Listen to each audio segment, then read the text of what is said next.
Alright guys, welcome back to the channel, and we are back with the Freewing 64mm F-16. We have put her back together, we have glued our bits back on. You can see the nose there, nice and glued on. We don't have a pitot tube because we lost it. The wingtip rail on the right side over there is glued back on. Got a little bit of a wrinkle there on the wing, but the wing's straight. So those are the repairs. I have done upgrades though to this plane, and we'll get her flipped over here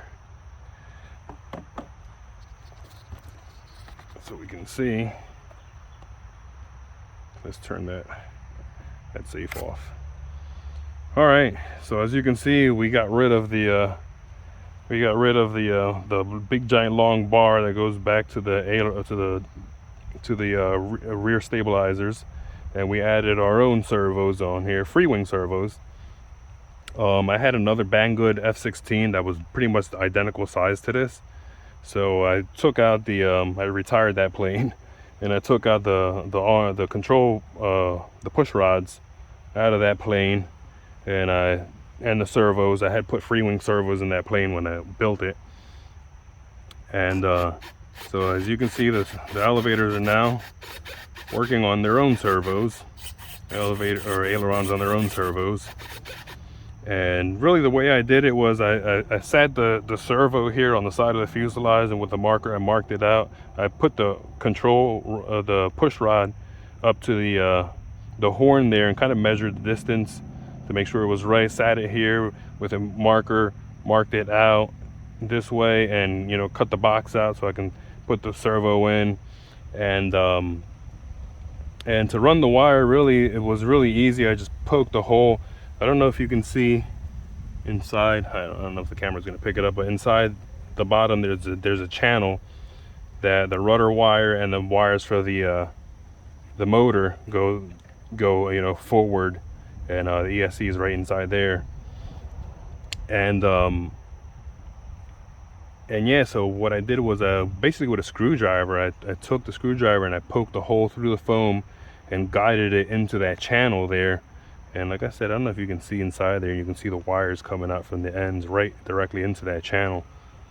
And yeah, I was able to fish the wires forward. The ESC is bolted down there with a piece of like balsa wood.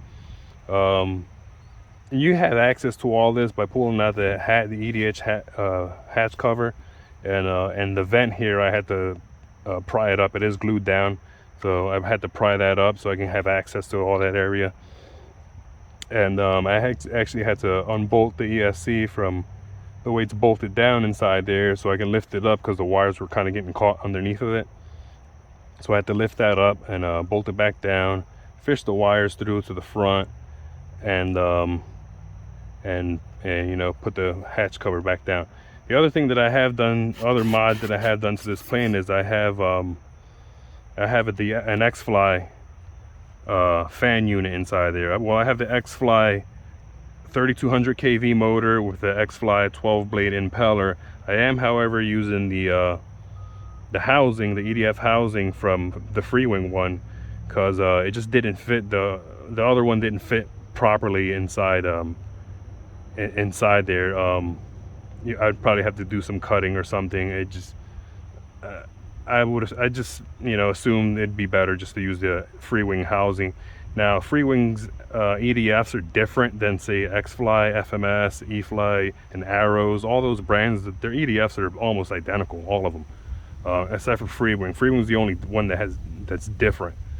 And in order to get the motor in there, the motor slid into like the cup where the motor slides in to bolt down. But inside the cup there had these 4 tabs in there, because the Freewing motor, the diameter of it is a little bit thinner, or a little bit smaller than the Xfly one, which has a wider diameter. And inside that cup, Freewing had these 4 little tabs, and basically I just had to shave those out so the motor could slide all the way up and bolt. And the bolt pattern's the same, thank God. So yeah, so I'm using the regular Freewing housing. I'm just using the Xfly motor and impeller, 3200 kV and 12 blade impeller from Freewing. So yeah, those are the upgrades I've done to her. I am running the safe receiver inside, AR630 receiver. I did want to, in the future I'm probably still going to do it. I want to run, I want to program ailerons in so that the ailerons move, so like the, you know, the rear vertical moves with the aileron in a turn. It's kind of how the old that configuration that they had would kind of work. What I didn't really like about that configuration is that if you hit up elevator, then both ailerons would go pitch up, or down elevator and both ailerons would pitch down. That part I didn't like at all. Didn't like it at all. Other thing to note, and I kind of feel horrible about this, I almost feel like I didn't give this plane a fair review. Yesterday when I was setting the plane up, after I was already done with everything, I was setting the plane up, and I was done with everything, and I'm just sitting here looking at it, you know, admiring the good job I did. Everything looks good, everything's cool. I noticed I was doing this, exactly the same thing, just moving the control surfaces around, when I noticed that the rudder was reversed.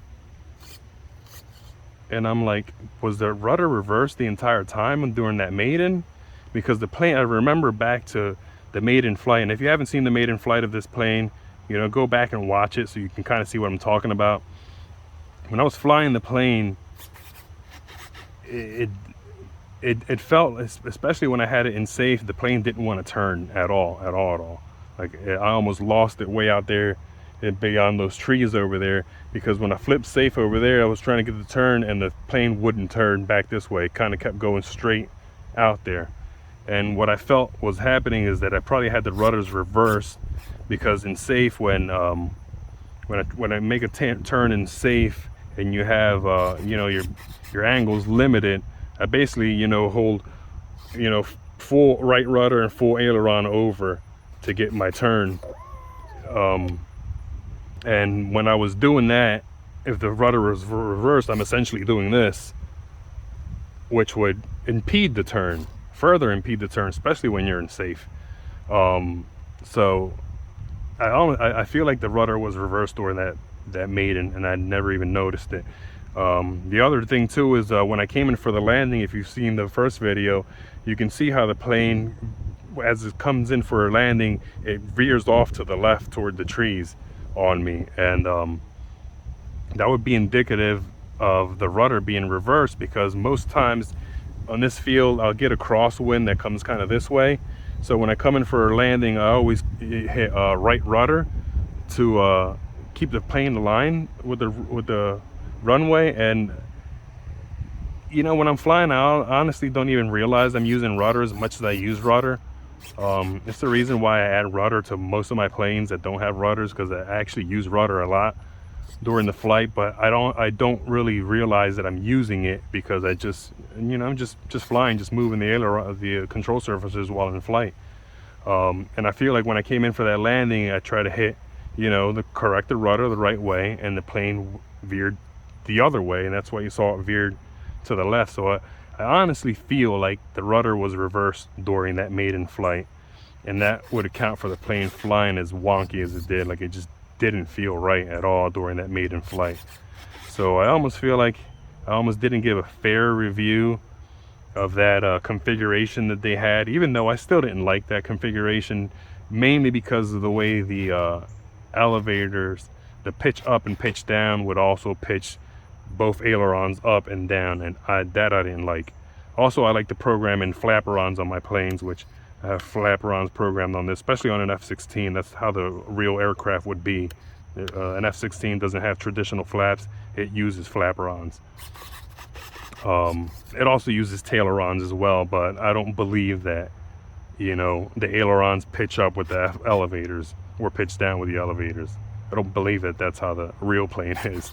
So in the future I might program in ailerons just to kind of see how it is, but for now, yeah, that's what we got. And this is the configuration. We have dedicated servos for the elevators now. Xfly fan in here, and let's get this plane up. We've done enough talking, wasted too much time to make this video way too long. So let's get this plane up in the air and get flying. We do have wind here, which I don't like, but should be fine. I've already flown a couple of other planes and they were fine in the wind, so this one should be no different. Well, let's do a final control surface check to make sure everything is indeed going the right way, and it is. And I had to actually reprogram because was completely done. I had safe programmed, the AS3X programmed, and I actually had to completely redo it because since the rudder was reversed, you can't just go in the transmitter and, you know, reverse the rudder, because the safe, when you program it, it's gonna learn which way your servos are going, and if you program it with the rudder reverse, then AS3X is gonna correct in that direction. So even if you just go in the transmitter and just reverse your rudder, AS3X is still gonna correct in that opposite direction that you had. So I had to go in and redo my safe setting and my AS3X settings so everything's correcting the right way. So but yeah, so I made sure everything's correcting the right way, made sure all my surfaces are going the right way, and right now we're just in an AS3X. We're going to flip it into safe, and yeah, let's get this thing in the air, and hopefully this wind isn't too much. This plane is very very lightweight, so you know, in the wind, the lighter the plane is, the more the wind's going to affect the plane, obviously. This plane also has the thrust reverse. One thing I didn't mention in the original video, right there's thrust reverse, and there's the forward reverse. One thing I didn't mention in the original video, the thrust reverse wire has to be plugged into the receiver and assigned to a switch, otherwise you do not get any throttle at all. So even if you don't want to use thrust reverse, which I'm not going to use thrust reverse because I don't have landing gear and I am landing on the grass, so thrust reverse just it's not necessary for me. But you still have to have it on and programmed, otherwise you do not get no throttle on it. All right, so let's get this thing in the air, and the wind has just died down.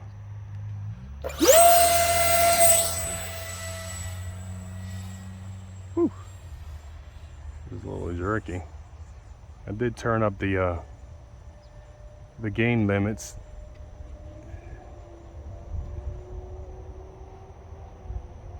I turned up the bank angle limits in safe to so I have more turn authority, and right now I am in safe, and kind of want to get her around and get her straightened out so I can get out of safe. So here we're going to get out of safe, and the wind is taking it.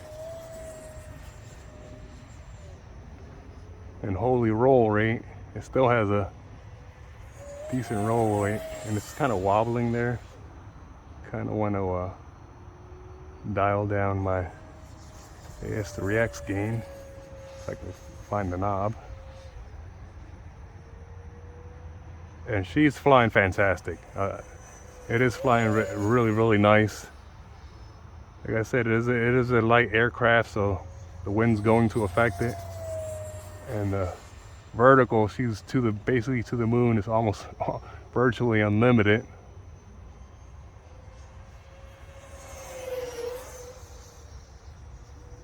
And the control surfaces are super touchy right now. I do have low rates that I dialed in. The other thing too is kind of flying above my head there. Since in that elevon configuration, the book had its rates for its elevator, which obviously can't really use those or rely on those rates.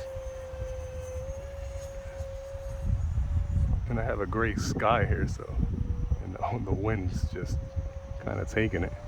I can't rely on those elevator rates that they had in the elevon configuration, so basically I had to come up with my own rates since I'm now using, you know, dedicated servos for the elevators.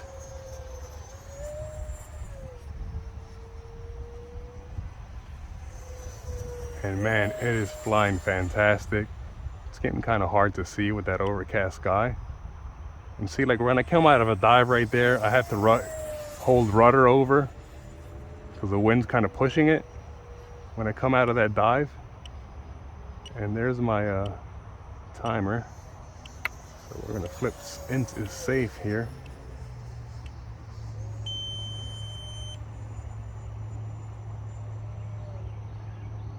And try to get her landed now.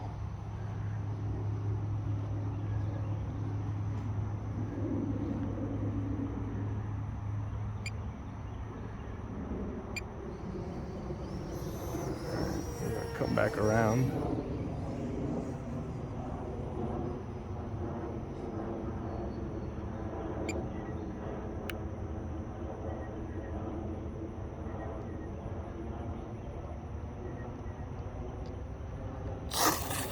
Whew. The grass is kind of tall here, so kind of sucked it in. So try to go for a smooth landing, and the tall grass there kind of just sucked it up. But however, she is down in one piece. Everything's fine. I did use basically takeoff flaps there. I had the mid flap setting in there. I didn't want to go full flaps because of the strong wind that I'm dealing with. And usually when I, you know, deploy full flaps in a gusty wind, usually makes the aircraft do things that you don't want it to do. But nevertheless, I mean, she flew fantastic. She flew great. Actually, let me pick it up and let's get her picked up and brought back to the table. Make sure everything underneath is fine. Everything underneath is fine, as you see there. Got a couple of scrape marks along the bottom, which is to be expected when you're belly landing. No big deal. Everything's fine. The nose is fine. Wingtip rails, everything's fine. The tail's fine. She is 100% fine. And there you go. We are back in one piece. We're back at the table. And there you have it, man. Freewing 64mm F-16 with upgrades. This flies way 1,000 times better than that first flight. This flies more with how you would expect it to fly as a traditional setup.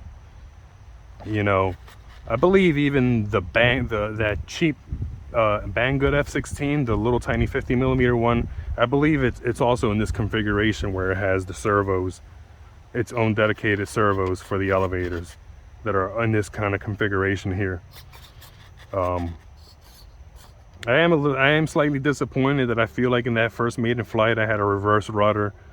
And I can't 100% say for a fact that the rudder was reversed during that maiden flight, but you know, after I did all this setup, I did find the rudder was reversed. Like I said, I can't be 100% sure that it was in that maiden flight, but by all accounts and the way it was flying and the way I remember that flight, I kind of suspect that it was, and I kind of feel like it didn't give a true review of the plane flying in that configuration that it comes with. So I do apologize for that. But nevertheless, the way it is configured now and how I have it, the plane flies fantastic. The power output is 1,000 times better than it was previously. I was surprised though, because usually those Freewing 64mm EDFs, that 2836 3300 kV motor that they come with, I don't typically like it. My Freewing F-22 and the F-18 came with those motors, and they were really weak and anemic. On this plane, however, because it's so light, it actually worked well, so it had decent speed. But with this setup, it has even much more speed, and I love speed. So yeah, I'm absolutely happy with what I've done to the plane, the upgrades and the configuration that I'm flying it on. The plane flew fantastic. I mean, just the airframe, it's a really pretty plane. It's a scaled down version of the 70 Freewing 70mm. It almost looks identical. I have the Freewing 70mm at home, and you know, putting it next to the 70mm, it almost looks identical to it, other it's just, you know, smaller. It is a nice size. It's just about the same size as the Xfly T7. So if you're wondering how the size of this plane, if you know what the size of the T7 is, it's about that same size. The Freewing F-18 and F-22 also about almost the same exact size. This one may be just a little bit longer than the F-22, about the same size as the F-18. But yeah, there you have it, the brand new 64mm EDF jet Freewing F-16 from Motion RC, with the upgrades that I've done to it. And she flies fantastic, man. I'm happy. I'm pumped. I'm super excited that the plane came out flying as well as it does, because it absolutely flies great, and I'm absolutely happy with it. I regret nothing of what I've done. But that's it for me. Until next time, I'm sure I'll have more flights with this on the channel eventually in the future. So stay tuned.